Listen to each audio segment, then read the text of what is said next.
favor, abra a tua Bíblia, Isaías capítulo 43.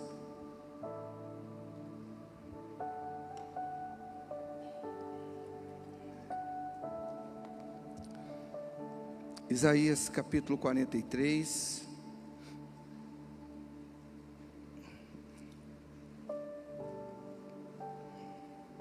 Se você estiver sem Bíblia, vai aparecer aqui no telão, já está aparecendo, versículo de número 13. Vamos usar esse texto como base. Está escrito assim, Isaías 43, versículo 13: ainda antes que houvesse dia, eu sou, e ninguém há que possa fazer escapar das minhas mãos. Agindo eu, quem o impedirá? É Deus falando por meio do profeta Isaías. E eu convido você para orar um pouquinho mais. Pai, em nome de Jesus, mais uma vez nós somos gratos por estarmos aqui celebrando ao Senhor. Este culto foi incrível, momento de louvor, de adoração.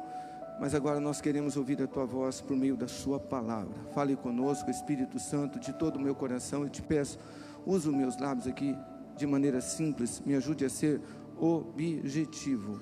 E abra o entendimento dos meus irmãos, Papai do céu, para que eles entendam não só a letra, porque é uma palavra simples, Pai, mas que eles entendam o espírito desta palavra, em nome de Jesus. Amém? Eu quero compartilhar com vocês uma palavra subordinado a esse título aqui, ó, o agir de Deus. O agir de Deus. Eu prego essa palavra já faz alguns anos aqui na igreja. Eu preguei ela em 2023 e já há algum tempo eu estou com essa palavra no meu coração, porque muitas pessoas vão chegando na igreja e eu entendo que essa é uma palavra simples, mas esclarecedora para você talvez se desarmar de algumas coisas que você vai enchendo a sua mente, seu coração, de às vezes a bagagem que a gente vai trazendo na religiosidade, no tradicionalismo, e a gente vai limitando Deus de trabalhar em nossas vidas. Eu quero então falar um pouco sobre esse título, o agir de Deus.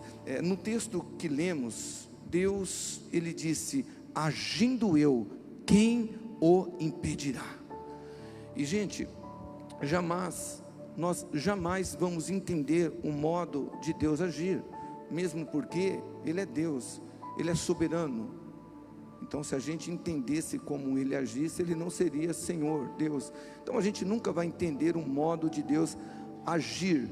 Agora, eu penso, queridos irmãos e irmãs, um dos nossos maiores erros é limitar a Deus quanto à maneira dEle operar. E muitos de nós fazemos isso. Ao decorrer da mensagem, você vai fazer um autoexame e você vai ver que às vezes a gente limita Deus de operar em nossas vidas, porque a gente traça um caminho e fala, não, Deus tem que fazer assim, desta maneira, e não é por aí.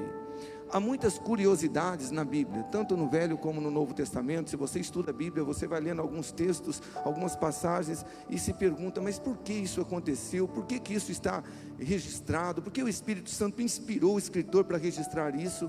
Agora, dentre as muitas curiosidades da Bíblia, há uma, irmãos, que sempre eu lia e ficava coçando a minha cabeça, foi quando o Espírito Santo me deu essa mensagem, há alguns anos. Nós vemos nos evangelhos, Jesus curando 4 cegos, na verdade foram 5, porque 2 ele curou de uma vez só. Mas o que me chamou a atenção, sempre que eu li os textos, era o porquê Jesus curou cada um de uma maneira diferente. E eu olhava para aquele e falei, Jesus, por que está registrado aqui os pormenores do Senhor curando cada cego de uma maneira diferente?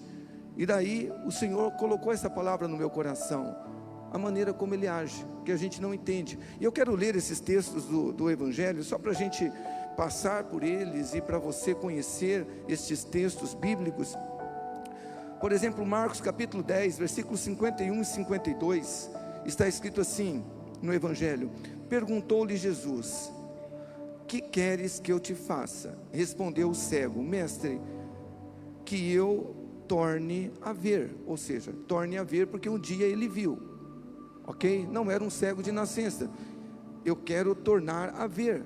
Então Jesus lhe disse, vai, a tua fé te salvou. E imediatamente tornou a ver e seguia Jesus estrada afora. Então, na cura deste cego aqui, você vê que Jesus libera uma palavra e imediatamente ele é curado. Simples assim. O que você quer que eu faça? Não, quero ver. Seja feito conforme a tua fé. Tua fé te curou, tua fé te salvou. Vê. E ele é curado. Mas a outra passagem, que está em Mateus capítulo 9, versículo 27 ao 30, está escrito assim: saindo Jesus dali, 2 cegos o seguiram, clamando: Filho de Davi, tem misericórdia de nós. Entrando ele em casa, os cegos se aproximaram e ele lhes perguntou: vocês creem que eu sou capaz de fazer isso? Eles responderam: sim, Senhor. E olha só, versículo 29, e ele, Jesus, tocando nos olhos deles, disse: que lhe seja feito segundo a fé que vocês têm. Você vê como Jesus sempre honrou a fé das pessoas. E aí no versículo 30, e a visão deles foi restaurada. Então Jesus os advertiu severamente: cuidem para que ninguém saiba disso. Então você vê que interessante, na cura do primeiro cego que nós lemos aqui no Evangelho de São Marcos, Jesus ele libera uma palavra, ele é curado. Agora aqui a Bíblia diz que Jesus toca nos olhos destes cegos e eles também são curados. Mas em Marcos capítulo 8, no versículo 22 e 25, 22 ao 25, nós temos outra cura que Jesus também operou em um cego. Está escrito assim, Marcos 8, versículo 22 a 25. Eles foram para Betsaida e algumas pessoas trouxeram um cego a Jesus, suplicando-lhe que tocasse nele. Então talvez alguém viu Jesus orar por aquele cego, tocar os olhos, né, e curar. Falou: Jesus é cego também, toque os olhos dele. Mas olha só o versículo 23. Jesus tomou o cego pela mão e o levou para fora do povoado. Depois de cuspir nos olhos do homem e impor-lhe as mãos, Jesus perguntou: você está vendo alguma coisa? Ele levantou os olhos e disse: vejo pessoas, elas parecem árvores andando. Mais uma vez, repita comigo, mais uma vez. Depois você vai entender o porquê que eu pedi para você repetir. Mais uma vez, Jesus colocou as mãos sobre os olhos do homem. Então seus olhos foram abertos e sua vista lhe foi restaurada e ele via tudo claramente. Então olha que interessante. Aqui Jesus cuspiu nos olhos do cego, impôs as mãos e curou ele por etapas, conforme nós lemos o texto. E isso é muito estranho, porque você imagina, todas as vezes que eu prego sobre o texto, eu fico imaginando se um ministro do Evangelho for orar por um cego e cuspir nos olhos dele. Todo mundo vai ficar escandalizado, na verdade vai processar o ministro ali do Evangelho. Olha, ele cuspiu nos olhos, e Jesus fez isto. Agora olha aqui para mim, por favor, gente, Jesus não estava inventando nada.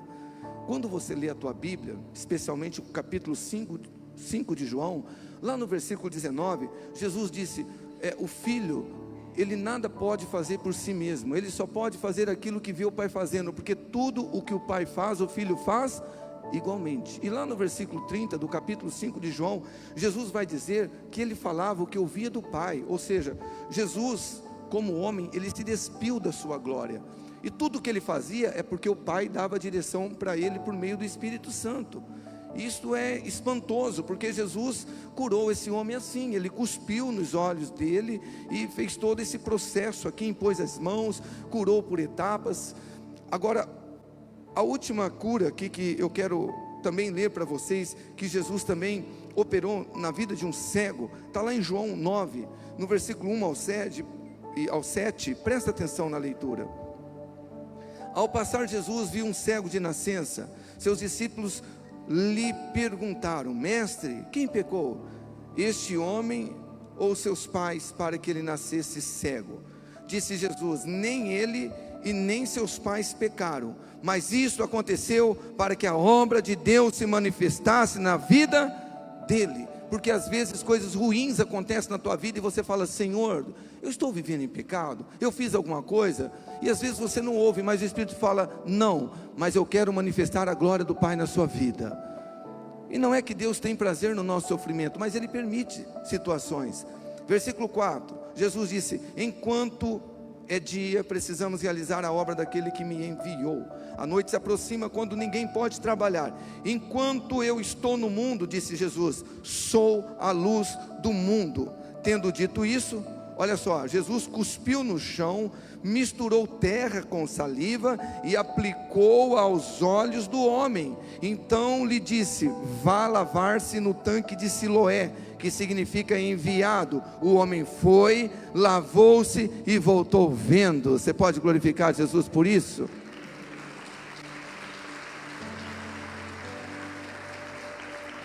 Então vamos recapitular. Primeiro texto de Marcos, Jesus libera uma palavra, o cego é curado. Segundo texto que nós lemos, Jesus toca os olhos e os dois cegos são curados. Terceiro caso que nós lemos, Jesus cuspiu diretamente nos olhos do cego, mandou ele lavar no tanque de Siloé, e ele foi curado em 2 etapas. E agora aqui Jesus cuspiu na terra, fez lodo, aplicou nos olhos do cego. Agora, gente, você acha que tudo isso está registrado na Bíblia por um acaso, assim, aleatório? Jesus tem um propósito, e eu creio que através desses textos que nós lemos, aprendemos algumas lições muito importantes aqui, sobre o modo de Deus agir, o modo de Deus operar.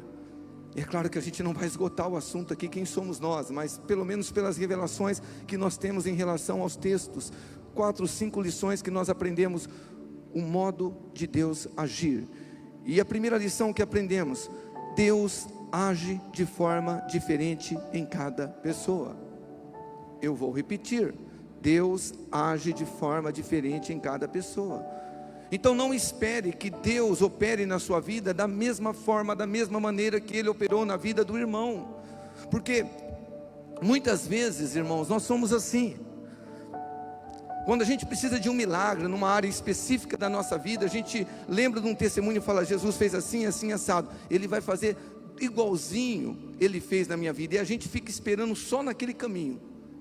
Agora, o que a gente tem que entender, Efésios 3, no versículo de número 10, Paulo escreve para a igreja falando sobre a multiforme sabedoria de Deus. Presta atenção, Jesus curou todos esses cegos, sim ou não? Mas cada um de uma maneira diferente. Agora olha aqui para mim, quantos de nós não recebemos mais milagres, mais intervenções, mais bênçãos de Deus, porque nós limitamos Deus quanto à maneira dele agir em nossas vidas? Como eu disse, a gente traça um caminho, a gente fala: não, Ele vai me abençoar, a minha casa, a minha família, o meu casamento, mas tem que ser assim. E Deus, Ele está falando: filho, se abra, não é assim que eu vou fazer na sua vida, eu vou te abençoar também, mas é desse jeito. Mas a gente fica com uma visão fechada, e nós temos que entender isso. Deus age de forma diferente em cada pessoa. Olha o que está escrito em Romanos 11, versículo 33.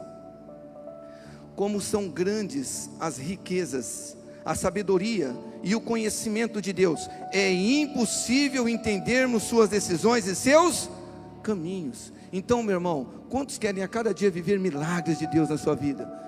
Deixa Deus agir na tua vida, do jeito, da maneira, da forma como Ele bem entender.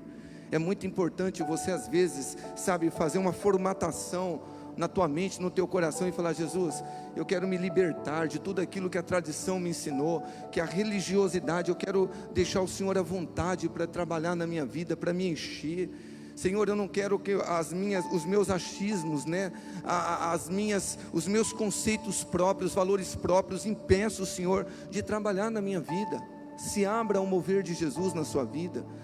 Uma segunda lição que nós aprendemos também sobre o agir de Deus, olha só: existe o tempo certo de Deus agir em nossas vidas. Existe o tempo certo, o tempo correto, o tempo determinado de Deus agir em nossas vidas. Nós lemos que um homem era cego de nascença. No Evangelho de João, capítulo 9, nós lemos: ele era cego de nascença. Outro não, ele queria tornar a ver, ou seja, por algum motivo ele ficou cego, e ele estava cego por algum tempo. Você lê a tua Bíblia em João, no capítulo de número 5, fala da cura de um paralítico que estava lá naquele tanque de Betesda, e ele fazia 35 anos que estava daquela maneira. Em Atos capítulo 3, a Bíblia fala que Pedro e João, eles operaram ali a primeira cura que está registrada na Bíblia por eles, em um coxo que estava na porta chamada ali Formosa. Ele estava ali há mais de 40 anos, ou seja, Deus tem um tempo certo para operar o milagre em nossas vidas. E algo que eu tenho aprendido na minha vida, irmão, na minha experiência de fé, é que Deus, Ele não se adianta para atender a minha pressa, e nem a sua, porque não adianta você achar, mas Deus fez na vida dele, foi tão rápido, na vida do irmão. Deus tem um tempo correto para agir na sua vida, e você tem que entender isso. Deus é atemporal, Ele não tem começo, Ele não tem fim, e nós vivemos aqui nessa vida 70, 80 anos, quando completamos os nossos dias, e é tudo muito rápido. A Bíblia fala que para Deus 1000 anos é como um dia que se passou, e Ele tem um tempo determinado para te abençoar, e eu, e você, e nós precisamos respeitar o tempo de Deus. Eu disse aqui pela manhã, orar, jejuar, não é bom, não é necessário, é muito mais do que bom e necessário, é fundamental, é importante, é imprescindível, mas irmão, oração e jejum não muda Deus. Deus é o mesmo antes do jejum e depois do jejum. Deus é o mesmo antes da oração e depois da oração. Então a oração muda quem? Nós. Alinha o nosso coração com o coração de Deus, ensina nós confiarmos nele, a descansarmos nele. A propósito, Eclesiastes 3:1, tudo tem o seu tempo determinado, e há tempo para todo propósito debaixo do céu. E quem sabe, nesta noite, não é o tempo determinado por Deus para te abençoar, para mudar a sua vida, para realmente liberar o milagre que você está esperando. Nem tanto é no tempo dele. Segunda lição aqui, existe o tempo certo de Deus agir em nossas vidas. Uma terceira lição que nós aprendemos: há pessoas que Deus age apenas com uma palavra, outras Ele precisa tocar. E deixa eu explicar melhor isso, né? Até aqui no meu esboço eu coloquei: há pessoas em que Deus age apenas, ou apenas entre aspas, porque esse apenas, Deus Ele não é que Ele está com o teu poder menor num dia e fala, não, hoje eu preciso tocar Ele, eu preciso fazer algo diferente. No caso de Jesus, você acha que tudo isso está escrito aí porque um dia Jesus falou, hoje eu não estou tão poderoso assim de liberar uma palavra e curar a pessoa, hoje eu vou precisar tocar, não, hoje eu vou precisar fazer uma estratégia. Imagina, Deus é todo poderoso, Ele é soberano. Mas o que eu aprendo, irmãos? Há pessoas que Deus age apenas com uma palavra, outras Ele precisa tocar. Isso é incrível. Mas tem pessoas que é incrível, a fé dela é uma fé muito poderosa. Você libera uma palavra e a pessoa ela agarra aquela palavra e ela, em nome de Jesus, eu tomo posse, e daqui a pouco ela testemunha. Olha quantas vezes eu já ouvi vocês mesmo aqui, o irmão falando, pastor, sabe aquele dia que você terminou o culto aqui, falou, olha, essa semana vai fazer isso, eu nem lembro o que eu falei. Ele falou, pastor, pois é, eu lembro, eu tomei posse daquela palavra e eu recebi um milagre. É a fé da pessoa. Agora, veja bem, há pessoas que já, para receber um milagre, às vezes ela precisa realmente de tocar em algo, ou de colocar uma foto no altar, e não é que ela tem menos fé do que o outro, não é nada disso, não é nada disso, é porque a maneira como ela vai realmente receber de Deus aquilo que ela precisa. Você quer um exemplo?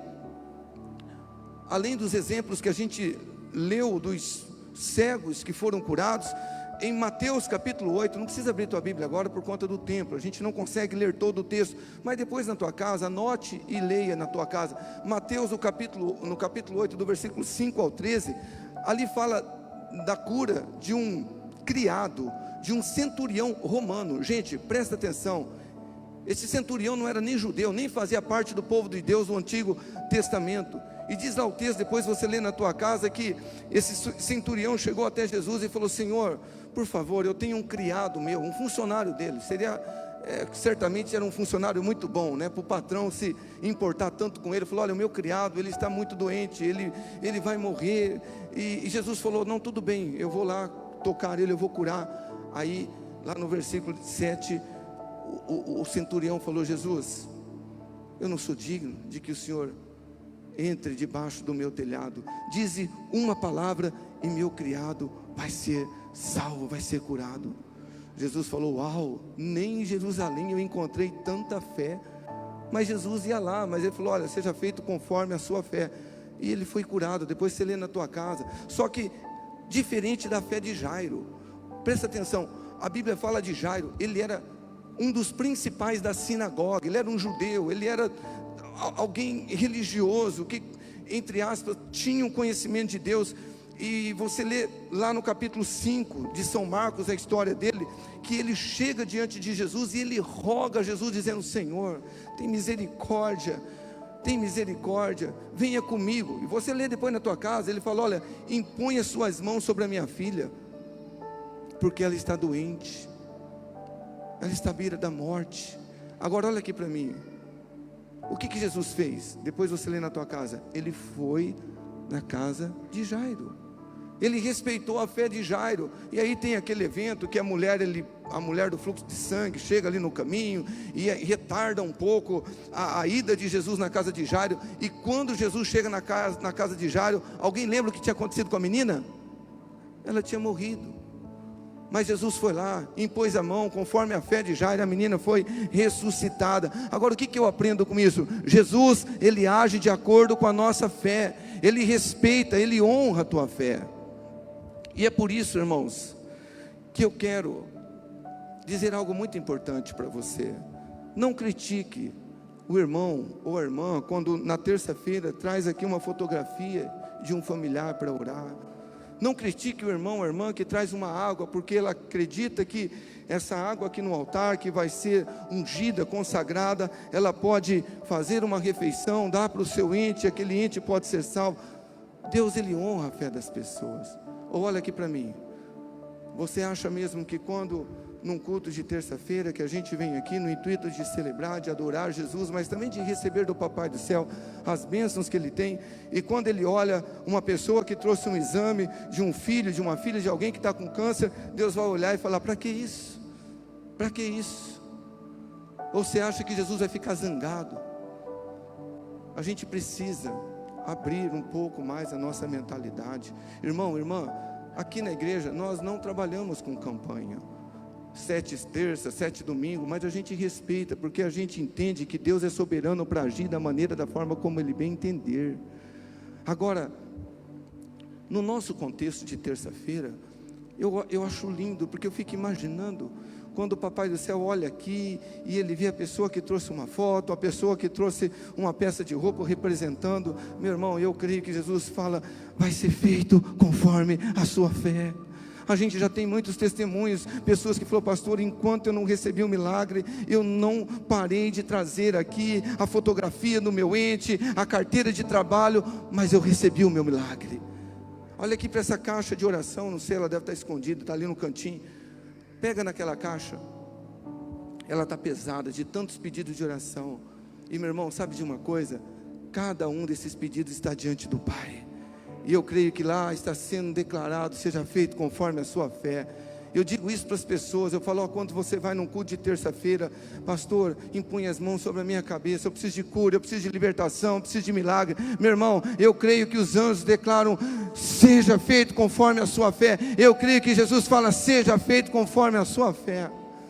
E muitas vezes a gente é cheio de religiosidade e fala: isso é misticismo, é trazer o mundo para dentro da igreja, as coisas místicas dentro da igreja. Meu irmão, primeira coisa, a gente fala as coisas porque a gente ouve outros falarem, e a gente nem examina as escrituras. O que é algo místico? É algo que você não vê. A fé mística, sim ou não? Você vê fé? É algo abstrato, não é? Então, está aqui a maneira de Deus agir. Tem gente que Ele age através de uma palavra, mas tem gente que realmente Deus faz algo diferente. Ele usa sim uma peça de roupa, não é como um amuleto, não é nada disso, mas é um ponto de fé dessa pessoa que fala: Deus, eu creio, eu estou colocando a minha causa diante do Senhor. E Jesus provou com todos esses milagres diferentes que Ele é um Deus que opera do jeito que Ele quer. Mas a boas novas é: agindo Deus, quem impedirá? Agora, uma quarta lição que nós aprendemos também. Olha só, há pessoas que Deus age por etapas, e isto é maravilhoso. No cego de Marcos capítulo 8, Jesus impunha as mãos sobre ele, e diz a Bíblia que ele vê parcialmente. Jesus pergunta: e aí, você está enxergando? Ele falou: Jesus, eu estou enxergando as pessoas como árvores andando. Aí Jesus: não, pera aí então, impõe as mãos de novo, e ele vê claramente. Agora, o que será que Deus está querendo ensinar com isto, para mim e para você? É que muitas vezes na nossa vida também Ele opera por etapa. Você lê no Salmo de número 103, no versículo 14, que Deus conhece a nossa estrutura. Ele sabe como trabalhar nas nossas vidas. Nós não sabemos nem o que nós precisamos de uma forma correta, mas Deus sabe. Eu disse aqui pela manhã, irmãos, os mais antigos conhecem aí o nosso testemunho, meu, da minha esposa. A gente já teve boa casa, a gente já teve loja, a gente já teve um bom carro. E quando eu saí do meu trabalho, para mim ser integral na obra, a gente sofreu muito, a gente perdeu muita coisa. Aliás, perdemos tudo, perdemos casa, carro, perdemos as lojas, tudo. Foi na verdade, foi assim, algo muito ruim que aconteceu com nós, a ponto da gente dever naquela época, isso faz mais de 10 anos, né? Aproximadamente 70 mil reais. Meu nome nunca tinha sido restrito. Aprendi isso, não aprendi na igreja, aprendi com meu pai, que eu nunca devia dever nada para ninguém, que nunca ninguém deveria bater na minha porta, nunca um cheque meu tinha voltado, nunca. E agora eu me via devendo 70 mil reais no mercado, vendemos loja, tudo, mas centralizei tudo no banco, paguei os fornecedores, e agora? Já não estava mais no trabalho, no cartório, a igreja pagava o meu aluguel naquela época. E por que eu estou te contando isso? Porque eu falei: Jesus, eu preciso fazer alguma coisa, porque o que eu vou fazer agora? Aí a Tereza, que trabalhava lá no cartório, arrumou para mim um trabalho na imobiliária que estava desativada, e eu entrei ali para administrar essa imobiliária. Eles já tinham uma cartela de clientes ali, e aí eu comecei ali. A minha mentalidade, tirei meu Cresce, minha credencial, e comecei a vender imóveis sem saber. Mas olha só, eu ficava pensando assim: eu creio que Jesus vai fazer um milagre. Ele sabe que eu abri mão de quase 20 anos de carreira, de um bom salário, para a obra. Deus vai fazer um milagre, e eu vou pagar isso aqui. Eu vou vender uma fazenda, um sítio, não sei o que vai acontecer, mas eu vou pagar tudo. Irmão, irmã, foi por etapa, mês após mês, ano após ano. Na verdade, recentemente a gente acabou de pagar o último banco. Por que eu estou dizendo isso para você? Porque Deus, Ele sabe trabalhar na nossa vida. Hoje, depois de tudo, eu não tenho casa. A casa que eu moro, o apartamento é alugado. Eu não tenho carro. O carro que eu ando é mais de 10 anos, eu pago ele, e sou muito satisfeito com o meu carro. Eu não tenho nada, materialmente falando. Mas, irmãos, pensa numa paz e numa alegria que eu tenho em poder servir você como pastor. Pensa em saber que eu estou vivendo o propósito de Deus para a sua vida.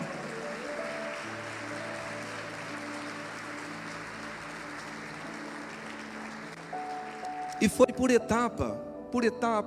Eu falei: não, queridos, quantas vezes eu tinha ali naquela época, hoje já é muito dinheiro, 70 mil, acho que resolvia o caso de alguns aqui, né? Mas naquele tempo muito mais.